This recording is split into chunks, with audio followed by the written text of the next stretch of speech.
Origin System. Excerpt 17. Oberon. In the age of the Orcan Empire, human greed spread like blight across the stars.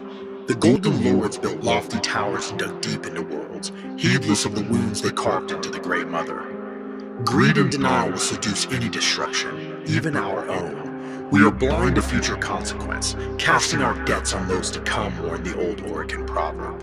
And so the forest withered under industry's touch, the skies turned ashen with smoke, but ancient Earth would not suffer in silence. When her cries for justice grew loud, the Grey Mother sought revenge, answering Orcan hubris with a weapon of nature's own. From the desolation emerged a horned knight of the wilds, a regal guardian wreathed in emerald light, once thought an ancient myth. A warrior stepped out of legend and entered the fray. They named him Oberon, after the fairy king of old, and he bore the sacred crown of antlers upon his helm and the tread of hooves upon the soil. Mystic and willful, he upheld balance amidst the chaos, a shining avatar of life's fury against those who would defile the natural order. Oberon moved with righteous purpose, the will of the forest made flesh. In battle, his presence was both wrath and mercy intertwined. With zealous ferocity, he would smite the soul of the Orcan wretch, his harrowing spear of celestial flame transforming them into a crucible of divine retribution. Those nearby would be seared by the radiance as the corrupted one burst apart, reaping the pain they had sown. Where Oberon strode, the ground itself became hallowed. He sanctified the broken earth with righteous fire, purging Orcan corruption and consecrating each step.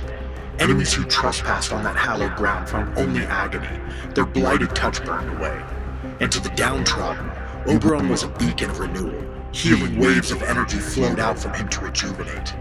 Now in the final moments of Judgment's end, he beckoned them skyward, then shattered them like cursed sigils beneath the divine hand. No tyrant or abomination could withstand this reckoning.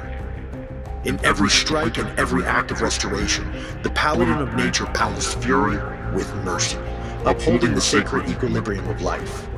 Those dark days gave rise to tales of awe and terror. They say new green life sprung up in Oberon's wake, as if the earth itself drank deep of his enemy's blood. And in the aftermath of his wrath, charred battlefields would bloom with ferns and flowers, verdant and sudden.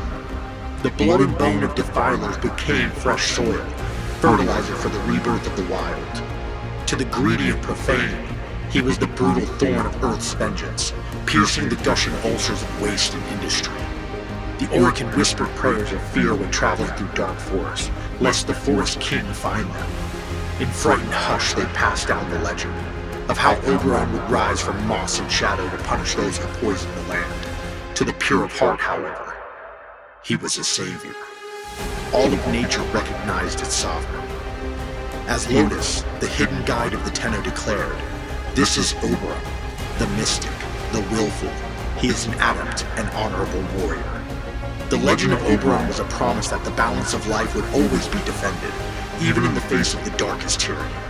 Though ages have passed, Oberon's story did not end in those ancient days. When the Orcan Empire fell, new threats like the cloned Renewal and profit-hungry Corpus rose to ravage the Origin System.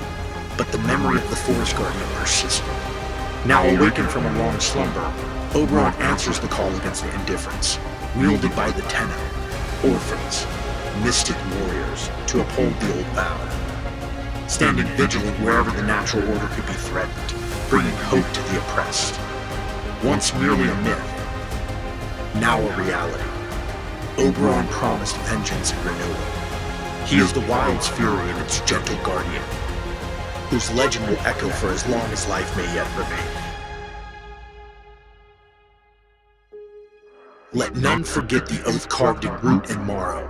When the stars blink out and mercy rots in the soil, he shall rise, cloaked in ruin, armored in wrath, and bearing the sigil of judgment long delayed. The Thorn Knight marches still, in silence, in sorrow, in sacred retribution. Oberon, the Knight of Thorns.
Welcome to the pagan hellhole that is Oberon Prime's Forest of Carnage, where every ability is dipped in fairy dust and set on fire.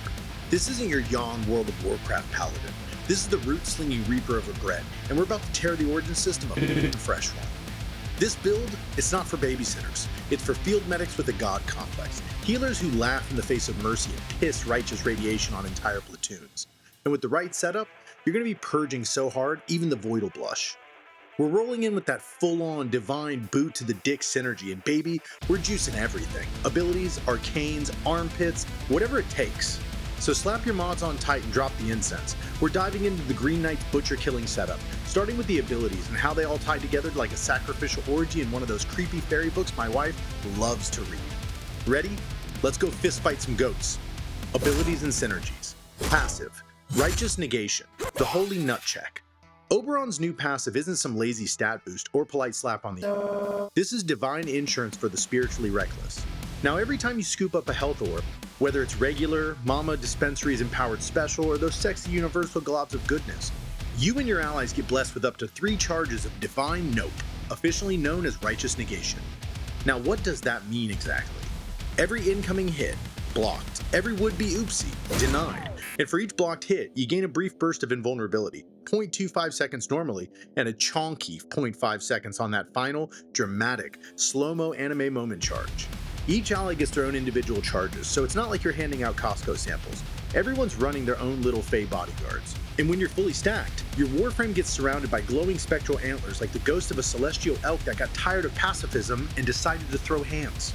This isn't just protection, this is nature's condom, wrapped in holy bark and divine spite. So go ahead, pick up that orb, and when the bullets come, you'll smile through the glow and whisper, "Nope, not today, Satan." Ability 1, Smite, God's middle finger. This isn't your daddy's smite telling you to go pick a switch. No, this is a full throttle, galactic scale throat punch disguised as an ability. We've juiced the celestial slap with Roar replacing Renewal, 4 electrified Archon Shards for plus 60% multiplicative ability damage, and a clean 358% ability string, pushing Roar to a 1.774x multiplier. Throw in a max 10 stack viral primer, and we're cooking an equation that looks something like this. 0.75 Smite's direct damage modifier, 1.60 the Archon Shards, 1.774 our Roar bonus, 4.25 the 10x viral stack multiplier, equaling 9.0501x. Our radial AoE Smite damage equation will be as such. 0.30 Smite's radial damage modifier, 1.60 times 1.774 times 4.25, if you were able to stack 10x viral to all surrounding enemies. Thanks, best boy. Equaling 3.61896x. Yeah, that's a 905% damage multiplier straight to the dome on the direct hit, immediately followed by a 361.8% multiplier to every butcher that was sorry enough to be close to their stupid friend. You're not casting an ability anymore. You're declaring a planetary fuck you with a cosmic laser pointer.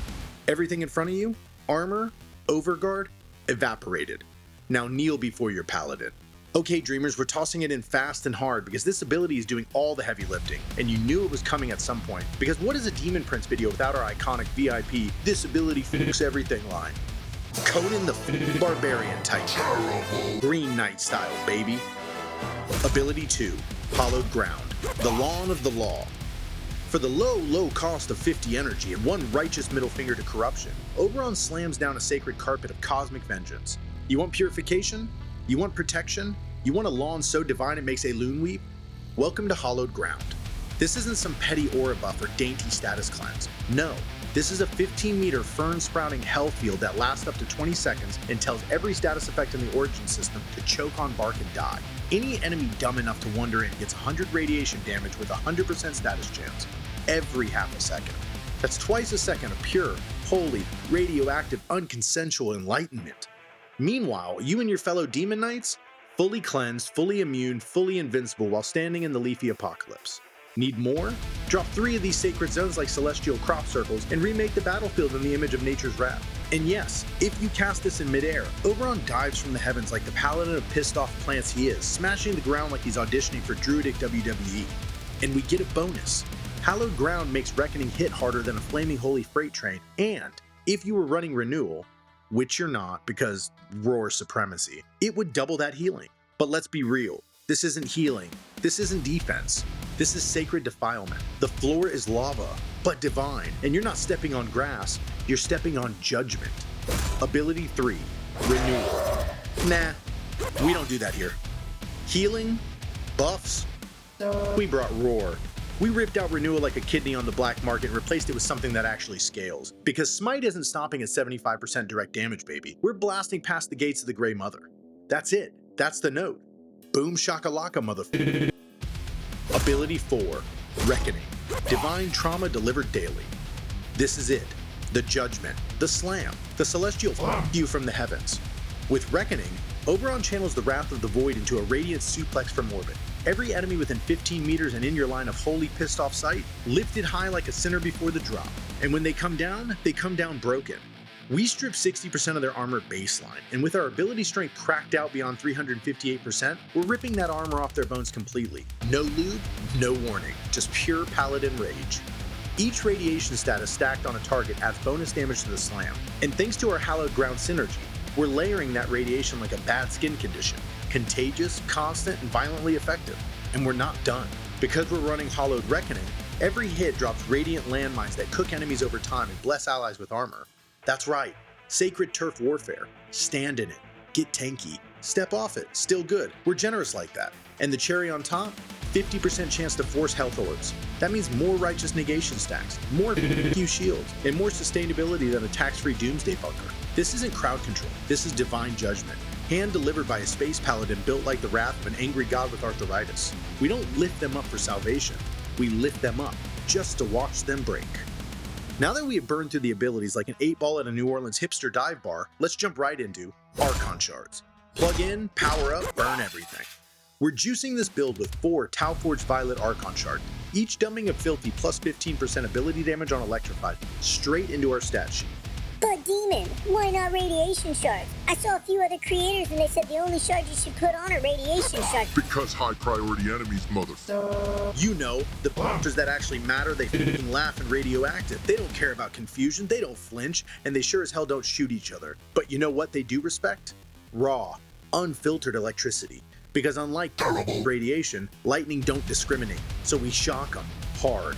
Every one of those electrified shards multiplies our ability damage straight through flesh, armor, bone, and dignity, stacking into a smite beam of cosmic spite that even sentients wish they could uninstall. The best part? Our best boy shocks everyone within a 45-meter radius, all the time. Not to mention electricity procs from our primer and secondary encumber. So when you bullet jump your way into a Grenier fest, don't worry homies, everyone is getting tased harder than when my Yaba sells stun guns at one of those psycho southern gun shows. And for that 5th slot, we're plopping in 1 Tau-Forged Violet Archon Shard with a 30x30 equilibrium conversion, which allows us to increase our energy from health orbs and likewise, because never running out of energy is a personality trait around here. Pick up a health orb, get jacked like a Void-sponsored Tesla coil. Easy, but hey, want to step it up a notch? Slam in a 5th ability damage shard just for the fuck of it. Go full Super Saiyan Revenant Jesus and burn down the star chart in one angry Thanos snap. Light 'em up, leave nothing behind. Arsenal of Divine Reckoning. Meta be we're built different. First up, the Sybaris Prime. Oberon's signature tool of divine retribution, and we've shoved so much blast damage and multi-shot into it that it's basically a double-barreled confession booth. Step in, admit your sins, and then get absolutely dentured by righteous lead at Mock Jesus.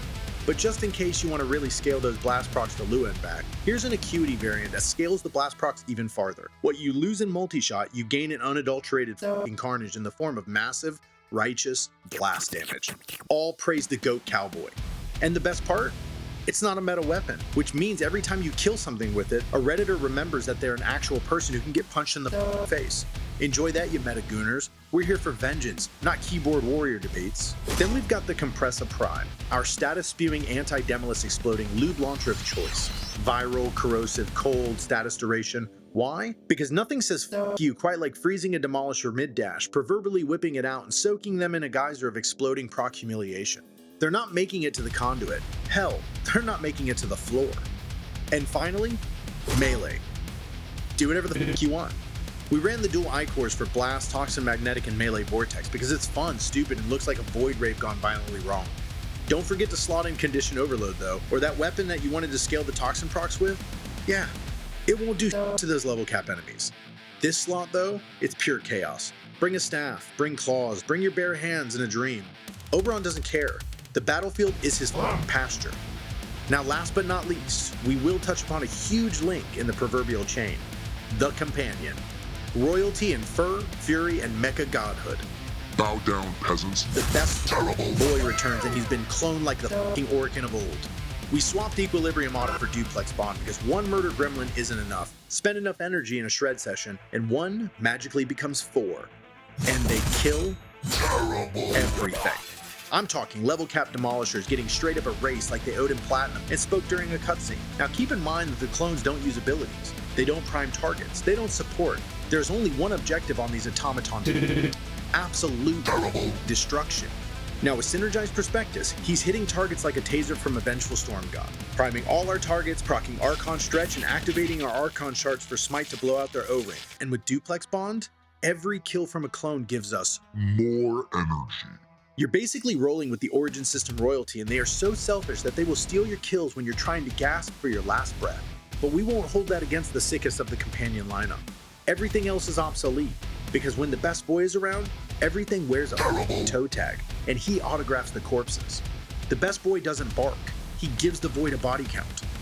And with that, dreamers, the Paladin of Perdition has risen. The forest burns with holy fire, and the Origin System just got a whole lot more for standing in your way. From Divine Smite nukes to the best companion ever genetically engineered, this build is an exorcism with attitude. Thank you all for being patient while I handled my film chaos, but we're back, and this week we're dropping videos like Rainier Con and Nuke Radius. So sharpen your blades, activate your smite, and crank your volume. As always, I'm the Demon Prince, and I'll see you in the Void, dreamers.